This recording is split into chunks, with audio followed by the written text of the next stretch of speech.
let's do this real quick. It ain't gonna take me long. I'm sorry, y'all. I had to do it. Former Empire star Jussie, is it Jussie? Jussie Smollett was found guilty of orchestrating a fake hate crime. He had told police that he was jumped and beaten by men yelling homophobic slurs, who claimed to put a noose around his neck. But two brothers who were also his trainers, happened to be, testified that he... Boy, look like the Black Mafia. Cool, y'all. And this type of stuff I'm gonna be doing for my membership. So after I do like a reaction or something, I'm probably gonna go over to the membership side and we're gonna talk about some real stuff like this. I'm glad y'all sticking around for it. The boy look like the Black Mafia, boy. If you wanted to fake a hate crime and blame it on some white, red, like some white hunky dunky dudes with MAGA hats on, you pick Nigerian bodybuilders. That's what you do. He paid them to help stage the crime. And now Smollett faces up to 3 years in jail. He is still sticking by his story. But tell me, what do you make of the way this played out? Here you go. This is the whole South pedaling, different double standards. Trust me on this. If this Jussie Smollett dude, and that's what his name is, I'm going by Alpha Dave Chappelle, if he was really somebody who was a very strong conservative, this had come out on the opposite side of the spectrum, I guarantee you their whole handling this would sound totally different. Look, I think it was, when it first happened, I think it was unimaginable to anybody that that it could be a hoax. And to who? To who? It was unimaginable that it could be a hoax. To who? Not to me, and I know none of y'all. Listen, it don't take anybody with half a brain to understand the conditions in which that hate crime supposedly happened was unbelievable from the very beginning. The only people who believed that Jussie Smollett was telling the truth were people who wanted to believe that he was telling the truth. Frankly, I think that for a lot of us, it read believable that there could be hate crimes, because there are hate crimes against minorities and against LGBTQ. And the big message that should come out for everybody out of this is that it should not deter people who are the victims of real hate crimes from reporting it. Right. I think Jussie Smollett, it would serve him well to accept responsibility, to pay back the city of Chicago for all the time and resources they spent. Now watch what she does. Pay attention. Watch what she does. Investigating this false accusation, and to show a little humility and remorse, because sentencing is coming. And he keeps sticking to the story when there is a copy of the check he paid his brothers to beat him up. So Jussie gotta be the dumbest actor I've ever seen. How you gonna be an actor and you can't even act? Like, bro, pay in cash. Everybody knows you pay in cash.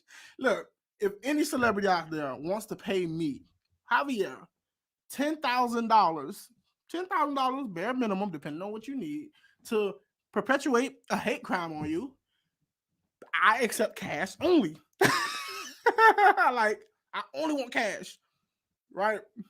Check me out. Hit me up right in the comment section.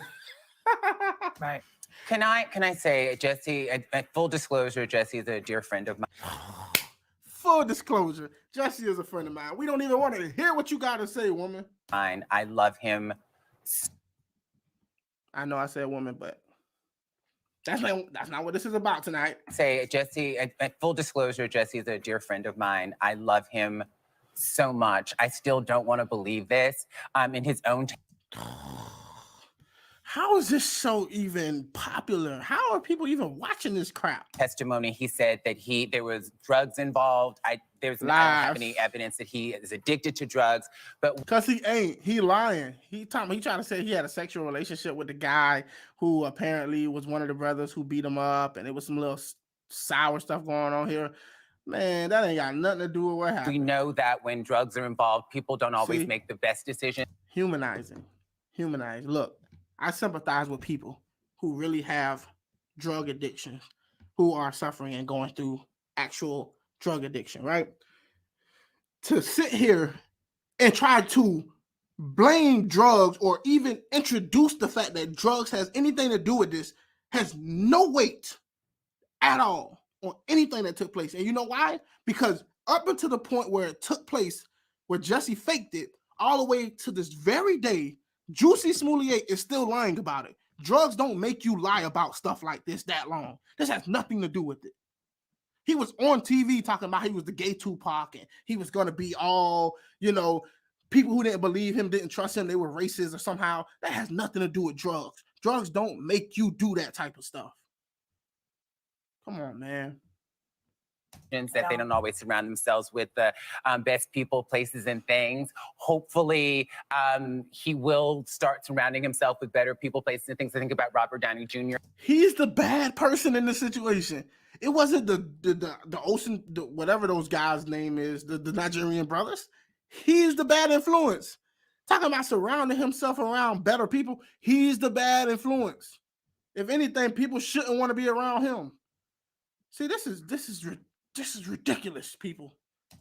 Who battled drugs publicly many years ago and has turned his life around. This is a disservice to people who actually are addicted to drugs or struggling with drugs, because drugs don't make you fake hate crimes and continuously lie about it. It doesn't. It just doesn't. I'm sending Jussie love. I'm sending his family love. And I just wish him the best. Oh! Why are you wishing this fool the best? Now, they're going to pull a little something here, y'all. Watch the sleight of hand. It's coming. It's coming. This is just ridiculous. Sending him love. Sending him love to him and his family. Screw that dude. I want him to go to jail. I want him to go to jail. Now, please. Well, I think you make a great point here is we're kind of living in a time right now where two things can be true. You can love someone and care for them, and they can still make bad decisions and hurt people. And we rarely see make bad decisions and hurt people. This fool tried to hurt himself. What are you talking about? I don't want to come off sexist, y'all. I really don't. But it's a lot of estrogen going on here. See, this goes back into why people need fathers. And I'm not saying that, women can't raise kids properly on their own. What I'm saying is men need fathers and boys need fathers. And the reason they need fathers is because at some point, all of that love and acceptance is okay. But at some point, you need structure. You need reality. You need somebody to sit you down and tell you that life ain't all roses and peaches. Sometimes life is going to hit you hard and you got to roll with the punches. Like this whole trying to be understanding and accepting and all of this it's oversaturated. It's too much estrogen going on here. Estrogen is good. Testosterone is good. Put it together, you got a power team. But too much estrogen and you get stuff like this. This is why these people are living in this bubble right here. See that nuance. At this point, when you say you love someone, people are like, I'm writing you off as endorsing everything they stand for. And that's just not humans. That's none of us. Oh, man. These probably were the same people who were criticizing every single person who voted for Donald Trump. Now, this show is very infamous of going after Trump supporters and people who supported Trump. And yet, they were willing to write any and everybody off, no matter what their reason was for voting for Donald Trump. These people. Can't believe it. They can't believe it. Maybe the money is so good that these people are willing to just not have any values. So I commend you for doing that. I think the problem that bothers me here with this story is that the biggest thing for a victim of any abuse or hate crime is that they won't be believed. Yes. And I think when stories like this come out, the damage is in planting a small seed that could potentially make someone not be believed when it happens. The part that jumped out at me the most about this story, though, was the rush of leaders across this country to do the right thing on Twitter and make sure they spoke up immediately in defense before knowing everything. We had, the president. Here we go. This is facts don't care about your feelings situation. It is a politician's job. I implore them because it is very crucial and they set a major narrative in this country to get the facts right. I don't care how you feel. I don't care what you feel your moral obligation is. You wait for the evidence before you jump out there and you start supporting the side before you even actually know what the evidence is. Boo-hoo. I don't have any remorse for Kamala Harris and Joe Biden. Why are we even talking about them? And too many times they've done this. We've seen it in the Rittenhouse case. Too many times. We've seen this in what was the black guy who got shot by the police when he was trying to go into his car and pull out a knife or something like that. And Kamala and them went to his house and was like treating him like he was a hero or something. Time and time again. At what point do you say enough is enough?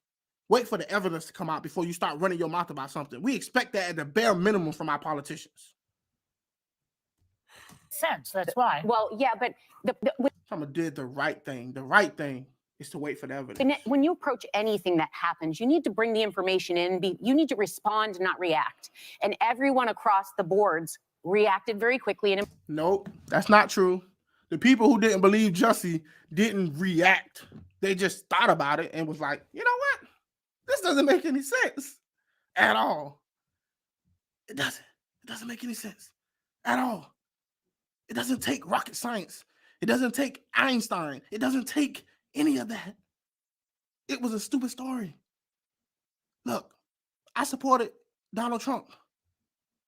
I was a big fan of Donald Trump.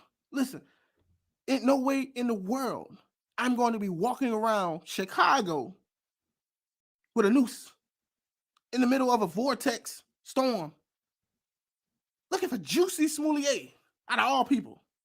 Most people don't even know who he was. Yep. These people, man. impulsively on Twitter. And I just think it's a reminder that you can't dial that back in. So if a narrative goes out and you endorse it, when things come out, I think we were living in a period where it wasn't unimaginable that a Black LGBTQ person could get beat up.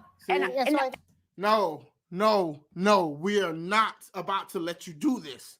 We are not about to sit here and let you try to make this seem like a believable story, because we live in a day and age where this is believable.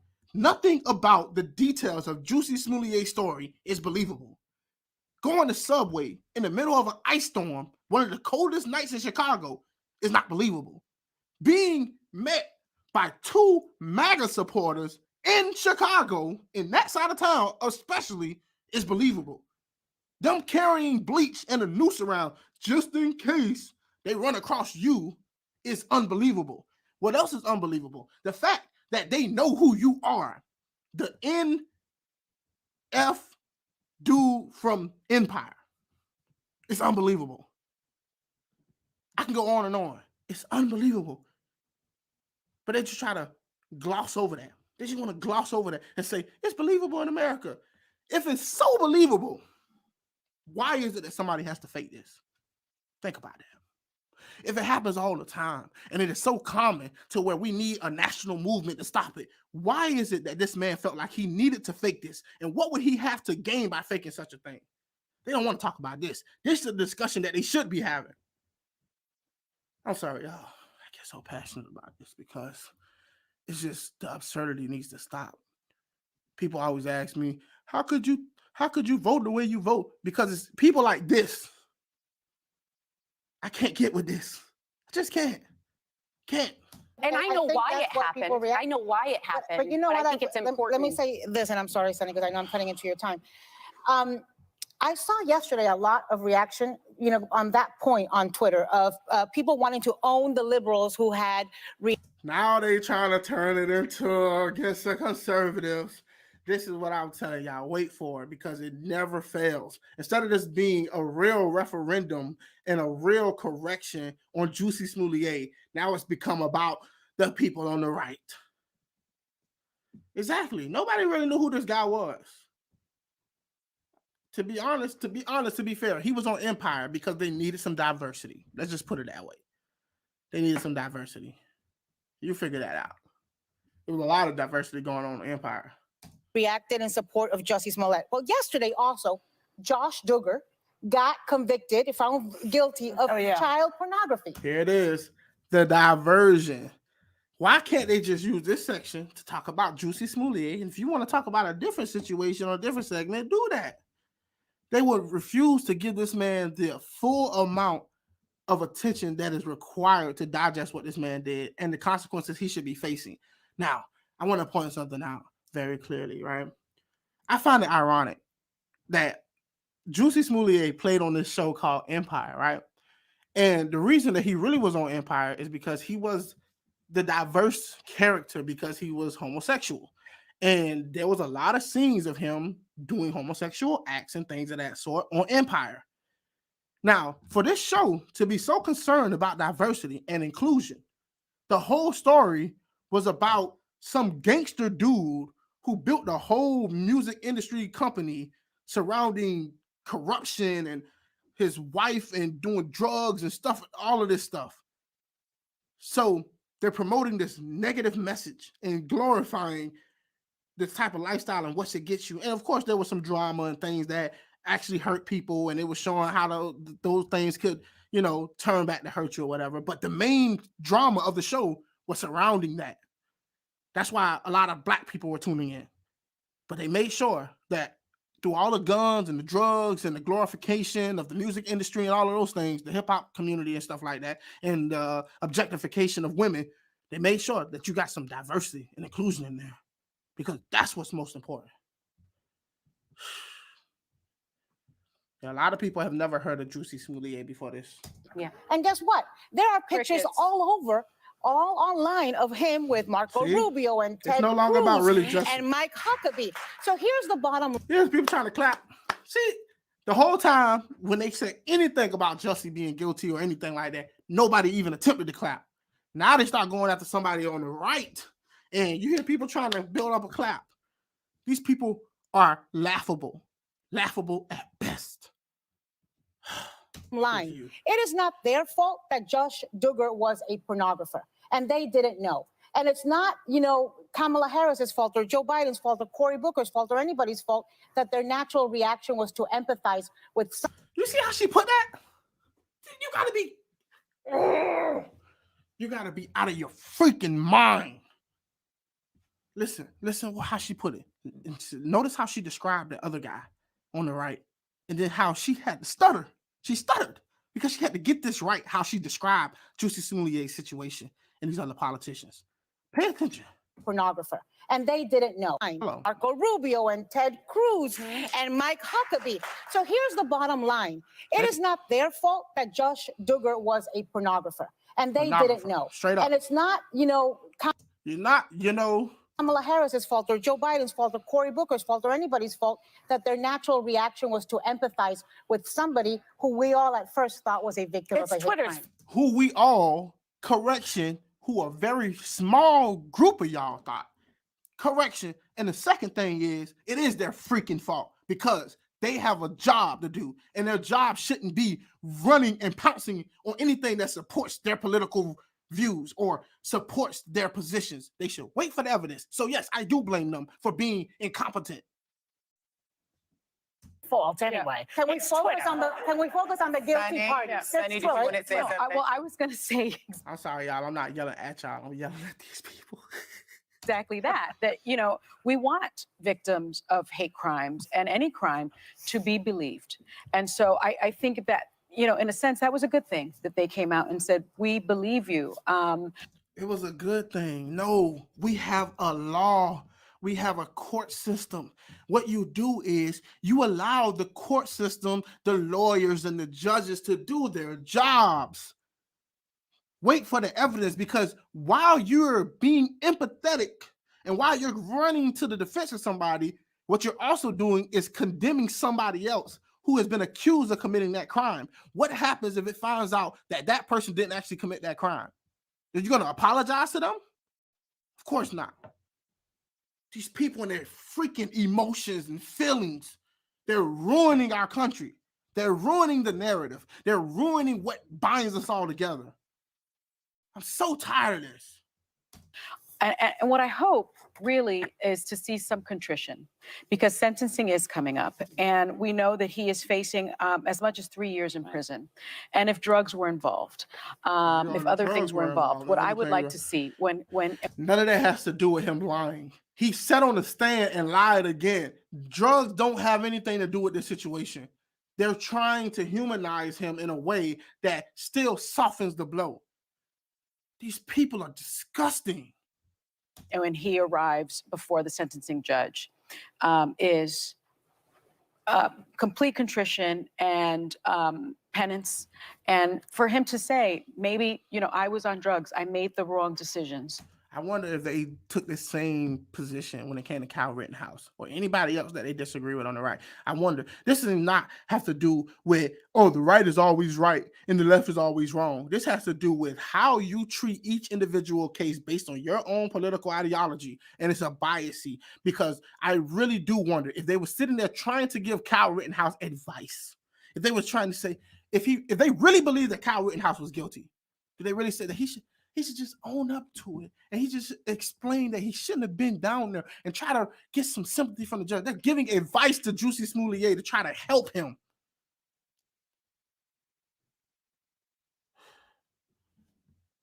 Here. And I wish I would have done things differently. I lied, and forgive me. He may get there. I would like He to may hear get that. And if he gets there, then I think there is a place for forgiveness, right? In our country. And for the Duggar kid also? A Well, child pornographer? That's a little. I'm asking the question. I'm a lot more likely to have a little forgiveness in my heart for somebody who played a hoax on himself and hurt himself. So they have to make sure that they left it off with the dude and the child pornography. They can't really leave it off on Jussie Smollett is freaking guilty, because as long as they can draw a comparison between the two, of course, in this situation, Jussie Smollett looks like a saint, of course. But we could have had 2 separate conversations about this. But they did this strategically. You got to watch these people. They are very good at this. They say, well, Jussie looked really bad right now, so let's compare him to a much worse case, and that'll make him look better. Than on somebody who was trafficking in child pornography. Right. People are joke. All right, y'all. I'm sorry about that. I go on a little rant because sometimes you just can't believe exactly what's being going on in my face. And the fact that people watch this and actually eat this up. I would be surprised if he gets any prison time, but hope he does. He created so much more hate in people who are already brainwashed by MSM. Yes, mainstream media they at it. They stay at it. This is a part of the whole situation. It's the whole narrative. Look, we're fighting a losing battle. And I'm not talking about right, left. I'm talking about people who really care about truth, care about stats, care about data, care about the real honesty of what's going on in this country and what really works and help. We're fighting a losing battle because these people have an interest. Fake news doesn't have to be what they spin. Fake news could be what they don't tell you. You know, they can just omit certain things, or they can talk about it in a certain way, just like they did with Jussie Smollett just then. I enjoyed the rant. I don't feel yes, I lost it, y'all. I'm probably gonna separate this video and put it out separately because this is supposed to be a video about Samson. I'm sorry, y'all, but I appreciate y'all watching, man. I really do. I thank y'all so much. Yeah, wake up, America. Wake up. We got work to do. All right, y'all. With that being said, thank y'all so much for watching. Like I always say, peace and glory. And if you're new to the channel and you're watching this for the first time, please take the time to subscribe. Hit the bell. You get notified every time I upload a video. Y'all, I will see y'all at the next live stream. And I also got a video coming out tomorrow, so y'all should enjoy that as well. Yeah, I want to apologize. I love y'all. Hobby Lobby in the house. Till next time, everybody. Be peaceful and be great. I'm out. 1 in a million to 1 villain. Too hot to be in the kitchen. I'll end up melting the ceiling.